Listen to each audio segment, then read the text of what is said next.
Что нужно человеку для счастья? Совсем немного.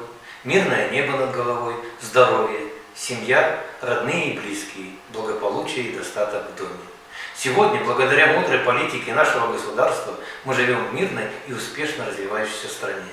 За годы независимости Казахстан зарекомендовал себя как миролюбивое государство с развивающей экономикой, демократическими устоями.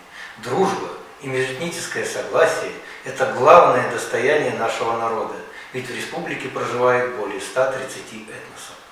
Мы должны бережно относиться к таким понятиям, как национальное единство и согласие. В каждом из нас, будь то казах или поляк, русский или армянин, живет дух патриотизма, чувство гордости за нашу страну. Мы гордимся единением и дружбой между всеми этносами, проживающими в Казахстане. Эти нравственные и духовные ценности, которые нас объединяют и сплачивают, должны стать фундаментом экономического роста, социального благополучия и процветания нашего государства.